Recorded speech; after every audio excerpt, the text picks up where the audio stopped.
मराठा साम्राज्य, जिसके निर्माण से मुगल सल्तनत की नींव टूट गई।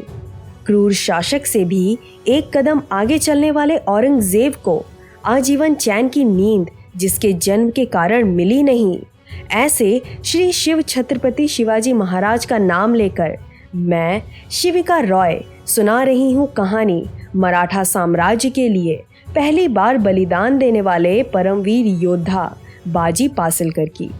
यादव साम्राज्य के जमाने से या उससे भी पहले महाराष्ट्र में देशमुखी परंपरा चलती आ रही थी। इस परंपरा के तहत गांव के किसी एक व्यक्ति को उस गांव की और अगल बगल के 5-6 गांव की रक्षा करने की जवाबदारी मिलती थी। इस काम को करने वाला व्यक्ति बेहद ही शक्तिशाली और तलवारबाजी में तरबेज रहता था। इस कारण से गांव के लोग उनके नाम के आगे देशमुख लगाते थे। महाराष्ट्र के पुणे शहर में उस वक्त कुछ प्रसिद्ध देशमुख रहते थे। उनमें से एक थे बाजी वल्लभ बापूजी यशवंतराव पासलकर। उनकी जन्म स्थिति तो अज्ञात है, पर हमारे हिसाब से श्री शाहजी राजे भोसले के शासन में उनकी जवानी बीती होगी। उनका पीढ़ी जात परिवार पुणे के मोसे गांव में बसा हुआ था, पर क्योंकि वे कुर्दू इस नाका के रखवालदार थे, इस वजह से उन्हें तव गांव में रहना पड़ता था। ये तीनों गांव एक दूसरे के नजदीक ही थे। बाजी पासलकर के परिवार को यशवंतराव नामक खिताब मिला था। इस कारण से उनके परिवार के सभी लोग अपने नाम के साथ यशवंतराव नाम लगाते थे। इसके अलावा उनके नाम 8 गांवों की देशमुखी थी। अपने इलाके में उनकी पहचान बड़ी तगड़ी थी। गांव में अक्सर उनकी लंबी मूंछों की मिसाल दी जाती थी। इसके अलावा उनकी कद सामान्य इंसान से अधिक थी। पुणे और सतारा नजदीक फलटन नामक शहर है। वहां के निम्बालकर की शोहरत बाजी पासलकर से अधिक थी। फिर भी वंगोजी निम्बालकर उनकी मर्जी की कदर रखते थे, क्योंकि बाजी पासलकर आम जनता के बीच परोपकारी व्यक्तित्व वाले इंसान थे। उनके दरवाजे पर आया हुआ कोई भी इंसान खाली हाथ नहीं जाता था। उन्होंने अपने इलाके में कानून व्यवस्था भी संभाली हुई थी, और अगर कोई युद्ध में मारा जाता तो उस योद्धा के बीवी बच्चों की देखरेख खुद बाजी पासलकर करते थे। उनके खुद के घर में भी बहुत सारे लोग रहते थे।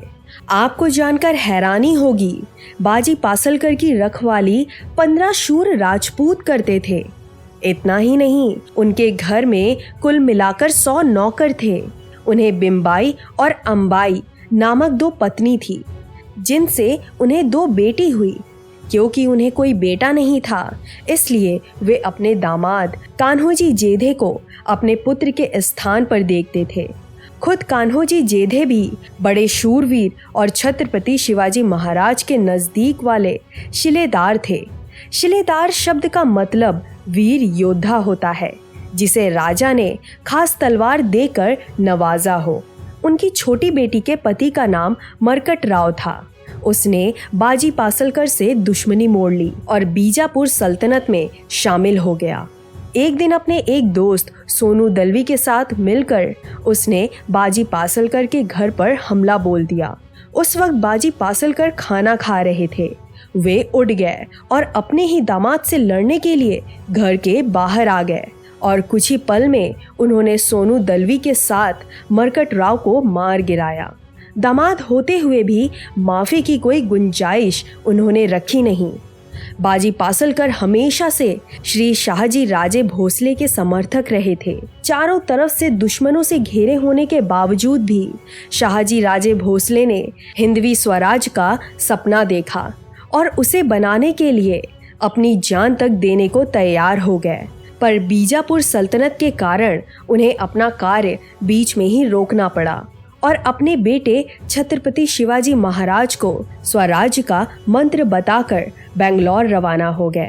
ऐसे में राजमाता जीजाऊ ने छत्रपति शिवाजी महाराज की परवरिश की। 14 साल के होने के बाद उन्होंने पुणे के अलग अलग देशमुख और वीर योद्धाओं को एकजुट किया और स्वराज की पहली सेना बनाई। पर बाजी पासलकर शुरू से ही शिव छत्रपति के साथ ही थे। यहाँ तक बाल राजे की परवरिश में बाजी पासलकर का भी हाथ था। बड़े ही कम आयु में छत्रपति शिवाजी महाराज ने तोरणा और राजगढ़ पर भगवा फड़काया, तो वहीं दूसरी ओर श्री शाहजी राजे भोसले भी बेंगलौर में अपनी रणनीति बना रहे थे। बाप बेटी की जुगलबंदी को देखकर मोहम्मद आदिल शाह गहरी नींद से उठ गया। हिंदुस्तान में सैकड़ों साल से चल रही सल्तनत शाही इस बाप बेटी के कारण तबाह हो जाएगी। इस वजह से समय देखकर उसने दोनों को सबक सिखाने का फैसला किया। इस योजना के लिए उसने अपने दरबार के 3 सरदारों को बुलाया, नवाब मुस्तफा खान, बाजी घोरपड़े और अफजल खान। अफजल खान की खासियत ये थी कि वो लोगों को बहला फुसला कर मारता था। बाजी घोरपड़े हमेशा से ही श्री शाहजी राजे से जलता था और मुस्तफा खान अपनी बहादुरी के लिए जाना जाता था। इन तीनों ने मिलकर श्री शाहजी राजे भोसले को 23 जुलाई 1648 के दिन गिरफ्तार किया और फतेह खान को बीजापुर से शिव छत्रपति को सबक सिखाने के लिए रवाना किया। बीजापुर से पुणे की तरफ जाते हुए फतेह खान ने अन्य लोगों को अपने साथ जोड़ लिया।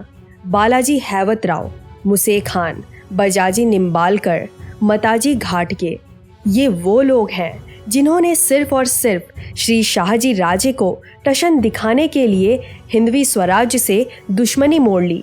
उस वक्त शिव छत्रपति अपने सरदारों के संग पुरंदर किले में थे। इस वजह से फतेह खान ने पुरंदर नजदीक छोटे बड़े किलों पर तबाही मचाई। फतेह खान के निर्देशन में बालाजी हैबत राव ने शिरवल नजदीक सुभान मंगल किला जीत लिया। एक किला हारते हुए देखकर बाजी पासलकर ने अपना काबिल योद्धा कावजी मल्हार को शिरवल भेजा। कावजी मल्हार ने आधी रात में ही सुभान मंगल को घेर कर बैठा बालाजी हैवत राव पर हमला किया और अपना भाला पूरी ताकत से फेंक कर बालाजी हैवत राव का सीना चीर दिया। शुभ मंगल किला आज़ाद होते ही छत्रपति शिवाजी महाराज ने फतेह खान के खिलाफ बाजी पासलकर को भेजा। बाजी पासलकर अपनी पूरी सेना के साथ फतेह खान की छावनी पर हमला करने रवाना हो गए। उनकी फौज में कान्होजी जेधे के बेटे बाजी जेधे और जिनके रगों में शूरवीरों का खून दौड़ता था, ऐसे बांदल योद्धा थे। उन सब ने मिलकर फतेह खान को चारों ओर से घेरा, पर फतेह खान की फौज में भी मुसे खान और बजाजी निम्बालकर जैसे योद्धा थे। उन्होंने तुरंत ही पुरंदर के ओर कूच करते हुए पुरंदर पर चढ़ाई करने की कोशिश की। पुरंदर के ऊपर से मराठों ने पत्थर दागे, पर इस प्रयास का दुश्मनों ने सामना किया और पुरंदर में घुस गए। उस वक्त खुद शिव छत्रपति पुरंदर में ही थे। उन्होंने पुरंदर की बची हुई सेना के साथ मिलकर फतेह खान और मूसे खान का सामना किया। इस युद्ध में छत्रपति शिवाजी महाराज के गोदाजी जगताप नामक योद्धा का सामना मूसे खान से हुआ। गोदाजी जगताप के पहले वार से मूसे खान जख्मी हुआ और दूसरे वार ने मूसे खान के 2 टुकड़े कर दिए। देखते ही देखते पुरंदर खून से लाल हुआ। 2-3 प्रहल तक चले इस युद्ध में मूसे खान का अंत देखकर फतेह खान ने वहां से भागने की तैयारी शुरू की। फतेह खान अपनी फौज के साथ पुरंदर से भागता हुआ सासवड़ पहुंचा, पर बाजी पासलकर ने उनकी कब्र महाराष्ट्र में खोदने की ठान ली थी। वे अपने घोड़े पर बैठकर फतेह खान का पीछा करने लगे। सासवड़ पहुंचकर दोबारा युद्ध का माहौल बना, पर इस बार बीजापुर सल्तनत का पलड़ा भारी था। शत्रु सेना की एक शमशेर वीर बाजी पासलकर के खून से लाल हो गई और 60 साल का वो वीर योद्धा युद्ध के मैदान पर गिर गया।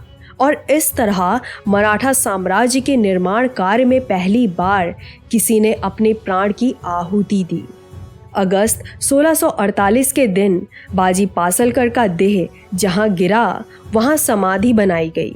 छत्रपति शिवाजी महाराज ने उनकी देशमुखी उनके छोटे भाई कृष्णाजी यशवंत राव को दे दी और साथ ही उन्हें सवाई बाजी इस नाम से नवाजा। अगले 70 साल में हिंदुस्तान से विदेशी सल्तनतों का विघटन हुआ और मुगल साम्राज्य का पतन करके मराठा साम्राज्य तंजौर से कश्मीर और बंगाल से आज के अफगानिस्तान तक फैला। इस बीच सैकड़ों बाजी पासलकर ने अपने प्राणों की कुर्बानी दी और छत्रपति शिवाजी महाराज का नाम रोशन किया।